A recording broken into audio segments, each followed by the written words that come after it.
vehicle storage lot in an undisclosed location. Here's another episode of The Traditional Roman Catholic.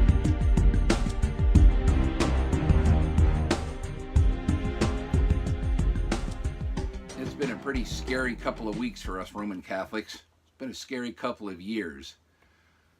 A few days ago, a group of theologians, scholars, priests, pretty learned and respected people issued a 20-page letter which cited several instances where they think the Holy Father, Pope Francis, has committed formal heresy. That's scary. The allegations in the letter appear to be well documented.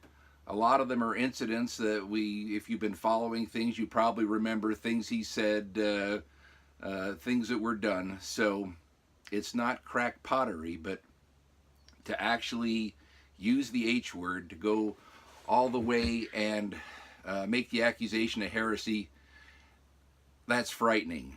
And we as a church are approaching to the edge, to the brink of schism, and that should terrify each and every one of you. You owe it to yourself to go online, find the body of the document, 20 pages. They cite a lot of references and things, so it's going to take you maybe a half hour or more to read, but it's time well spent. We are living in the middle of a very historic moment in the church. Things are never going to be the same again from this point forward, for good or ill, and the potential for really bad things to come about as a result of this, that potential is real. So prayerfully consider what's being written there. And I don't know if you're at one end of the spectrum where you're saying, yeah, go, stick it to them. These are real charges. Let's use the H word.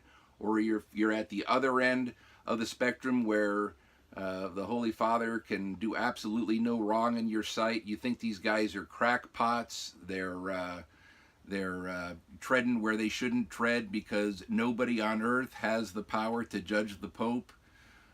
He has no earthly judge. God alone is his judge.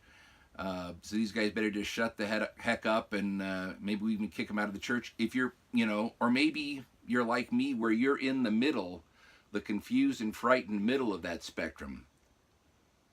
You got to pray, and pray hard. Pray like you've never prayed before.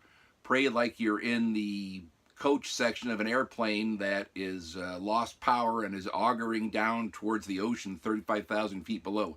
That's how scared you should be, and that's how hard you should be praying.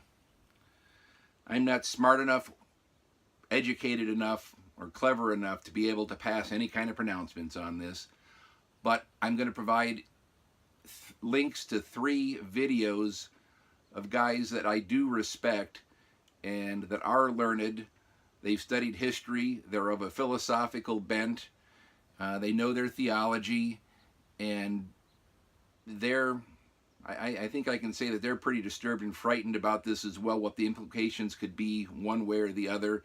So again, each of these videos, I think the shortest one's like a half hour, and if you watch all 3 of them, you're going to be investing probably 3.5 hours. But again, this is serious stuff, and their conclusions may surprise you if you think they're going to be all rad trads and ready to fire on Fort Sumter. That's not what they're saying, not at all. So it's worth looking at.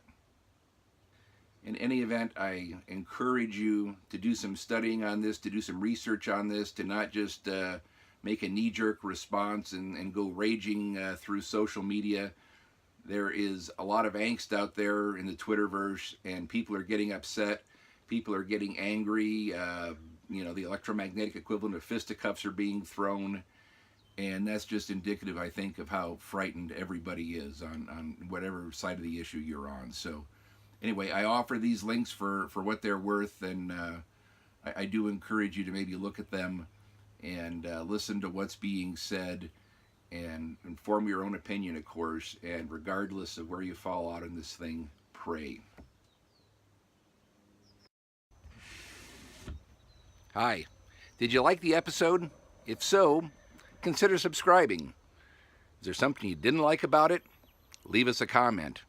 If there's something you liked about it, leave us a comment.